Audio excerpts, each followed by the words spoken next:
Technology کے اس دور میں فضائی حادثوں میں بجائے کمی واقع ہوتی اضافہ ہوا ہے۔ سال 2024 فضائی حادثوں کے حوالے سے بہت ہی افسوسناک رہا۔ ٹیکنالوجی خواہ کتنی ہی ترقی کر لے لیکن آخر دماغ کام انسان کا ہی آتا ہے۔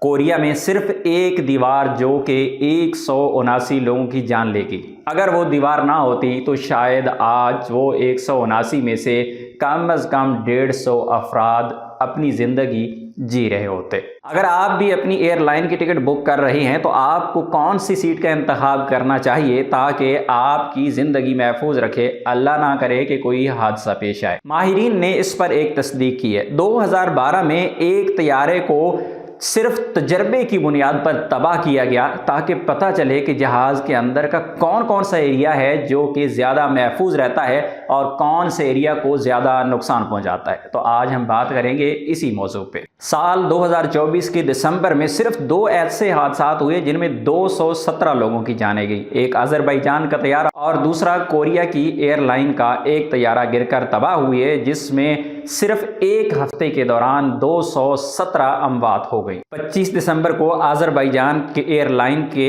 38 مسافر اپنی جان سے ہاتھ دھو بیٹھے، جبکہ 30 دسمبر کو Korean airline Jeju airline کے ایک حادثے میں 179 افراد بھی یہ دنیا چھوڑ کے چلے گئے۔ سال 2012 میں ایک تجربہ کیا گیا اور بوئنگ 727 طیارے کو تباہ خود کیا گیا، جس کی نگرانی ماہر سائنسدان، ماہر پائلٹس اور ماہر سیفٹی آفیسرز کر رہے تھے۔ تجربہ یہ کرنا تھا کہ جب ایروپلین زمین پہ گرتا ہے تو اس کا کون سا حصہ اکثر اوقات زمین پہ ٹکراتا ہے، اور پھر اس کے اندر موجود مسافروں میں سے کون سے ایریا میں موجود مسافر زیادہ محفوظ ہیں اور کون سے زیادہ نقصان اٹھاتے ہیں۔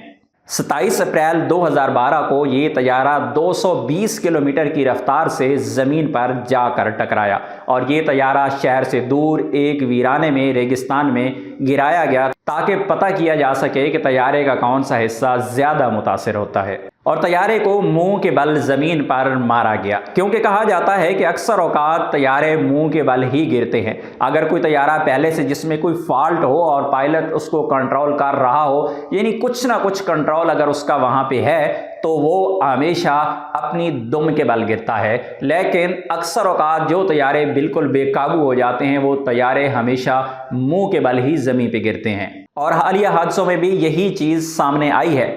اور اس تجربے کے بعد اور اس کے علاوہ جتنے بھی دنیا میں طیارے تباہ ہوتے ہیں، تمام کا تجزیہ ایک جگہ پہ جمع کیا گیا، اور اس کے بعد پتہ چلا کہ طیارے کا جو فرنٹ کا حصہ ہے وہ جیسے بھی گرے اکثر اوقات اس میں زیادہ نقصان ہوتا ہے، اگلے حصے میں زیادہ چانس ہوتے ہیں کہ انسان کی موت واقع ہو جائے گی، جبکہ درمیانی حصے میں یہ زیادہ چانسز ہوتے ہیں کہ انسان کی ہڈیاں پسلیاں ٹوٹ جائیں گی اور بری طرح زخمی ہوگا۔ اور اسی طرح اگر کوئی مسافر جہاز کے پچھلے حصے میں موجود ہے تو زیادہ چانسز ہوتے ہیں کہ اس کی زندگی بچ جائے، یا اگر وہ زخمی ہوتا ہے تو وہ معمولی زخمی ہوگا۔ حالیہ حادثات اور پرانے تجزیات کو سامنے رکھا گیا اور ایک رپورٹ تیار کی گئی جس میں بتایا گیا کہ جہاز کا جو فرنٹ حصہ ہے وہ ہمیشہ زیادہ خطرناک ہوتا ہے۔ اللہ نہ کرے حادثے کی صورت میں فرنٹ میں بیٹھے ہوئے تمام افراد کی موت ہونے کے 99% چانسز ہوتے ہیں۔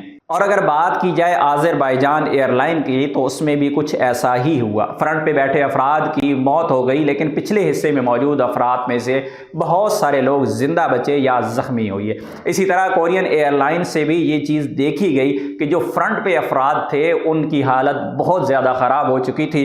پچھلے افراد کی بھی موت تو ضرور ہوئی، لیکن بنسبت فرنٹ والے لوگوں کے جو پچھلے حصے میں افراد سوار تھے ان کو اس طرح کا نقصان نہیں پہنچا۔ تو اللہ سے دعا ہے کہ ایسے تمام افراد جو روزی رزق کی خاطر اپنے ممالک سے، اپنے گھروں سے دور ہیں، مسافر ہیں، سفر میں ہیں، اللہ ان کی حفاظت فرمائے۔ اپنی دعا میں یاد رکھیے گا۔ السلام علیکم۔